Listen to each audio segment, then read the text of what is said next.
ये सोर्सेस बेशरम है, मैं कह रहा हूं, बेशरम है ये लोग। ये क्यों इस तरह करके एक कॉन्स्टिट्यूशनल बॉडी के वक़ार में, उनके एहतराम में कमी ला रहे हैं? तो ये सरासर गलत है। इसीलिए तो मैंने कहा था कि ये बैकडोर एनआरसी ना हो जाइए। सोर्सेस क्या है, क्या सोर्सेस है भाई? देखिए, सबसे बड़ी बात तो ये है कि बड़ी अफसोसनाक बात है कि एक कॉन्स्टिट्यूशनल बॉडी खुद ऑन रिकॉर्ड कोई बात नहीं कह रही है, और एक कॉन्स्टिट्यूशनल बॉडी ये रिपोर्ट दे रही नहीं देने वाले सोर्सेस से मालूम हो रहा है। ये कौन है सोर्सेस भाई? तकलीफ हमको इस बात की है कि कॉन्स्टिट्यूशनल बॉडी खुद कह दे इस बात को कि ये जो बोल रहे हैं। दूसरी बात यह है कि ईसीआई को किसने पावर्स या डिटरमाइन करने के लिए कोई सिटीजन है या नहीं है। तीसरी बात यह कि मैं सबसे पहली हमारी पार्टी थी जिसने कहा था कि ये जो एसआईआर हो रहा है बिहार में, ये एनआरसी बैकडोर से हो रहा है। वो साबित हो रहा है। ईसीआई को पावर्स नहीं है सिटीजनशिप डिटरमाइन करने का। और चौथी बात यह है कि वो कौन से बीएलओज हैं, उनका नंबर हम डिमांड करते हैं, इसे हमको दीजिए। हम अपने पार्टी के लोगों को बोलेंगे जाके इन बीएलओ से मिलिए और हमको बताइए कि कहां पर आपको ये जो नेपाली कह रहे हैं, म्यांमार के कह रहे हैं, बांग्लादेशी आपको मिले हैं। हाँ, पांचवी बात यह है कि आप इस तरह के सोर्सेस जो है वो भारत और नेपाल के ताल्लुकात तो खराब कर रहे हैं। रिश्ते होते हैं ना नेपालियों से, हमारे मधेसी लोगों से, तो आप तो पहले ही रिलेशनशिप अच्छे नेपाल से नहीं है, उसको और आप लोग खराब कर रहे हैं इस तरह की बकवास करके। छठी बात यह है कि 2003 में एसआईआर हुआ था।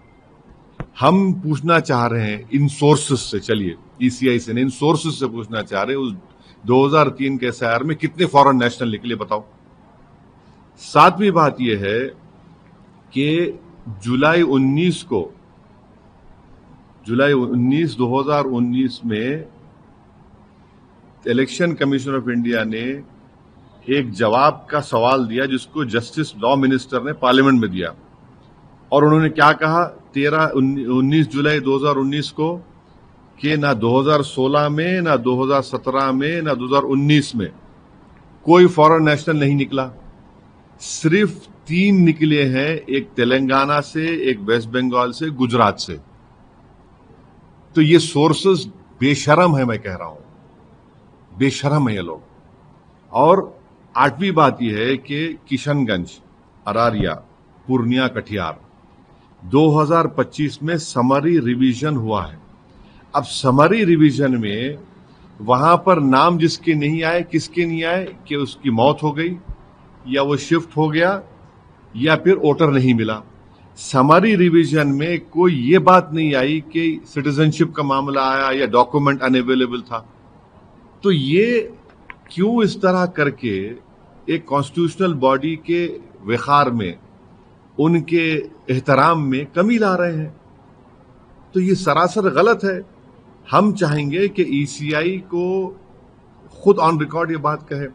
ये एम्बेडेड लोग, ये जो चमचे हैं, इनको इस्तेमाल ना करें। आप एक कॉन्स्टिट्यूशनल बॉडी है, और हमको बीएलओस का नंबर दें वो, क्योंकि टाइम है हमारे को।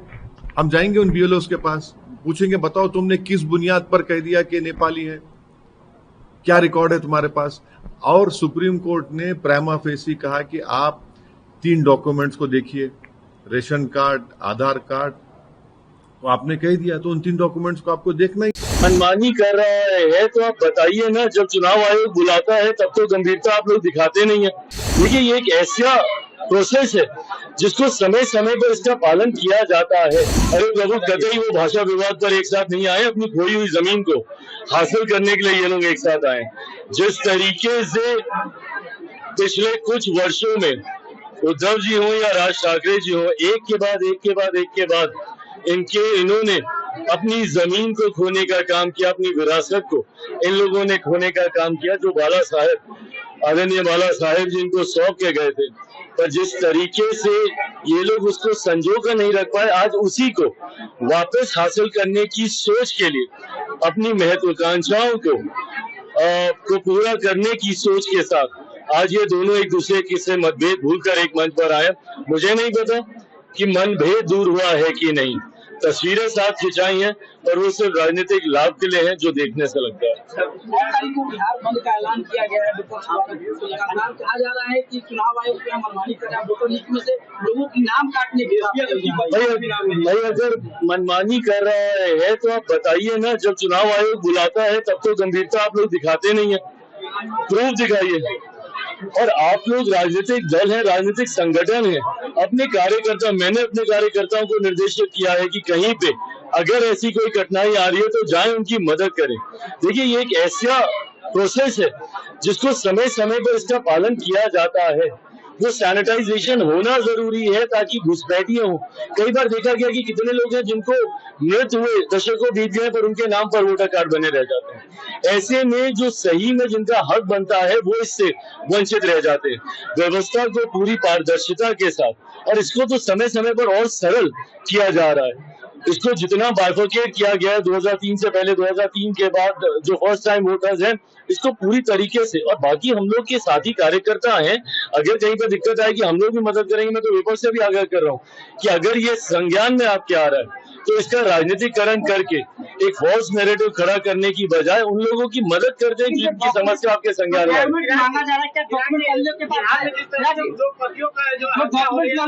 ये चिंता का विषय है।